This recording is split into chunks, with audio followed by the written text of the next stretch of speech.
پاکستان کے صوبے پنجاب کے دریاؤں میں سیلابی صورتحال برقرار، ہیڈ مرالہ اور خانکی پر اونچے درجے کے سیلاب کا سامنا۔ ہیڈ مرالہ کے اوپر پانی کا بہاؤ جو ہے وہ مسلسل بڑھ رہا ہے، رائزنگ ٹرینڈ ہے، تقریباً 5.5 لاکھ کیوسک کا ریلا جو ہے وہ ابھی بھی ہیڈ مرالہ سے گزر رہا ہے اور یہ مزید اس کے بڑھنے کے امکانات ہیں۔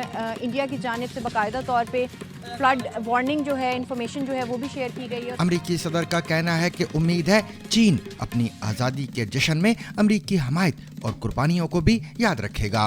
Please give my warmest regards to Vladimir Putin and Kim Jong-un as you conspire against the United States of America.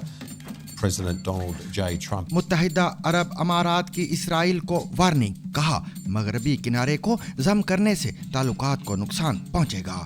A bold warning has been issued by the United Arab Emirates, UAE, to Israel, stating that any annexation of the occupied West Bank would be a grave mistake and a violation of the Abraham Accords. جانیے پیوتن اور Kim Jong Un کی ملاقات میں کیا ہوا۔ This directly concerns our countries, because our nations took part in the common struggle against Nazism, fascism and militarism.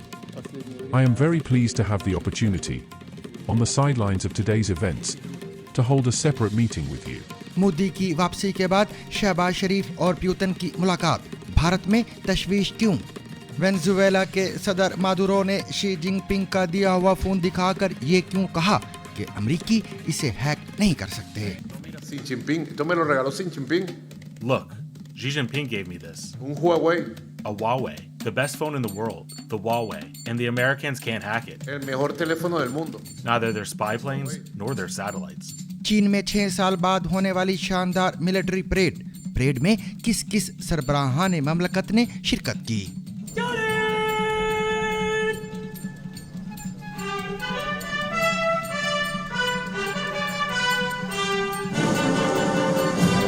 چین میں دوسری عالمی جنگ کے 80 سال مکمل ہونے پر جاپان کی شکست اور عالمی امن کے قیام کی یاد میں بیجنگ میں ملٹری پریڈ منعقد ہوئی۔ پریڈ سے خطاب کرتے ہوئے چینی صدر شی جن پنگ کا کہنا تھا کہ چین رکنے والا نہیں اور نہ ہی ہم بدماشوں سے خوفزدہ ہوں گے۔ تو اس پریڈ میں کن کن ممالک کے سربراہان نے شرکت کی؟ افغان وزیر دفاع ملا یعقوب کا کہنا ہے کہ پاکستان کے سیکیورٹی ادارے کمزور ہیں، الزامات سے کمزوری نہیں چھپائی جا سکتی۔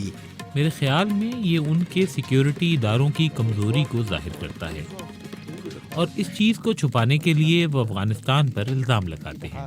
پاکستان کے شہر کوئٹہ میں BNP جلسے پر خودکش حملہ، ہلاکتوں کی تعداد 14 سے بڑھ گئی، 38 زخمی۔